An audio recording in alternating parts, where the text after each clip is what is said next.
তুমিও কি এআই দিয়ে মোটু পাতলুর ভিডিও বানাতে চাও? তাহলে কমেন্টে জানাও। আমি তোমাকে ভিডিও বানানোর সম্পূর্ণ প্রসেস শিখিয়ে দিব। আজ আমরা চলে এলাম কমলাপুর রেল স্টেশনে। শুনেছি কমলাপুর রেল স্টেশনে নাকি অনেক সুন্দর। সত্যি কমলাপুর রেল স্টেশনে অনেক সুন্দর। অনেকে এরকম মোটু পাতলুর ভিডিও বানাচ্ছে এবং প্রচুর পরিমাণে ভিউ পাচ্ছে। তো চলুন দেখে নেই মোটু পাতলুর এরকম ভিডিও কিভাবে বানানো যায়। মোটু পাতলুর এরকম ভিডিও বানানোর জন্য সবার প্রথমে দরকার হবে মোটু পাতলুর একটা ছবি। মোটু পাতলুর একটা ছবির জন্য আমরা চলে যাব গুগল ক্রোমে গিয়ে লিখব মোটু পাতলু। তারপর এখানে ইমেজ অপশন আছে, এখানে ক্লিক করব। তারপর এখান থেকে মোটু পাতলুর যে কোনো একটা ছবি নিয়ে নেব। আমি এই ছবিটা নিলাম। এই ছবিতে ক্লিক করে ধরলেই ইমেজ ডাউনলোড করার অপশন চলে আসবে।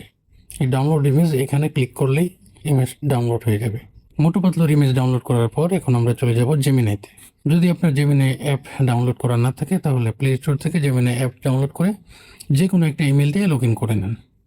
আমার জেমিনাই অ্যাপটা ওপেন হয়ে গেছে। এখানে প্লাস আইকনে ক্লিক করব। এখান থেকে মোটু পাতলুর যে ছবিটা আমরা ডাউনলোড করেছিলাম সেটি আমরা সিলেক্ট করব, তারপর ডান। জেমিনিতে আমরা মোটু পাতলুর ফটো আপলোড করে দিলাম। এখন আমাদেরকে একটা প্রম্পট লিখতে হবে। আমি এই প্রম্পট লিখে দিলাম, মোটু আর পাতলুর ব্যাকগ্রাউন্ড চেঞ্জ করে দাও। চেঞ্জ করার পর ব্যাকগ্রাউন্ডে থাকবে কমলাপুর রেল স্টেশন, আর রেল স্টেশনে দাঁড়িয়ে থাকবে মোটু আর পাতলু। আমি এতটুকু লিখে দিলাম।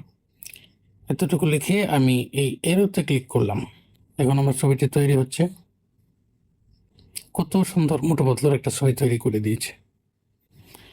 এখন আমরা এই ছবিতে ক্লিক করব, তারপরে সেভ বাটনে ক্লিক করব, তাহলে ছবিটা ডাউনলোড হয়ে যাবে। এখন এই ছবি থেকে আমরা ভিডিও তৈরি করব। অনেকভাবে ভিডিও তৈরি করা যায়, তবে আমি ব্যবহার করব ফ্লো এআই। এখন আমি আবার চলে যাব গুগল ক্রোমে গিয়ে লিখব flow AI. Google flow AI এটাতে ক্লিক করব। গুগল ফ্লো এআই ওপেন হয়ে গেছে। নিউ প্রজেক্টে ক্লিক করব। নিউ প্রজেক্টে ক্লিক করার পর আমরা এখান থেকে সেটিং করে নেব। এখান থেকে ভিডিও তৈরি করা যাবে, ইমেজ তৈরি করা যাবে। ইমেজ তৈরি করার জন্য কোনো ক্রেডিট লাগবে না, কিন্তু ভিডিও তৈরি করার জন্য ক্রেডিট লাগবে। ফ্লো এআই একটা ইমেলের বিপরীতে প্রত্যেক দিন 50টা করে ক্রেডিট ফ্রি দেয়।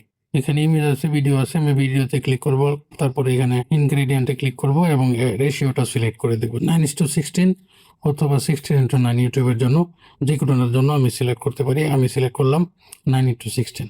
এবং এখানে দুইটা ভিডিও হবে না একটা ভিডিও হবে। আমি একটা ভিডিও সিলেক্ট করলাম। তারপর এখানে কয় সেকেন্ডের ভিডিও হবে, 4 সেকেন্ড, 6 সেকেন্ড, 8 সেকেন্ড, 10 সেকেন্ড। 10 সেকেন্ডের একটা ভিডিওর জন্য গুগল ফ্লো কেটে নেবে 15 ক্রেডিট। এখানে আমি সেটিং করে নিলাম। এখন এখানে আমাদের ইমেজটা আপলোড করতে হবে। এই ইমেজ আপলোড করার জন্য আমরা এই প্লাস বাটনে ক্লিক করব। প্লাস বাটনে ক্লিক করার পর এখানে উপরে একটা এরো চিহ্ন আছে, ওই এরোতে ক্লিক করব। এরোতে ক্লিক করার পর এখানে যে আমরা ইমেজটা তৈরি করেছিলাম সেই ইমেজটা এখানে দেখাচ্ছে। এই ইমেজটা আমরা ক্লিক করে সিলেক্ট করে নিলাম, তারপর ডান। এখন ইমেজটা আপলোড হচ্ছে।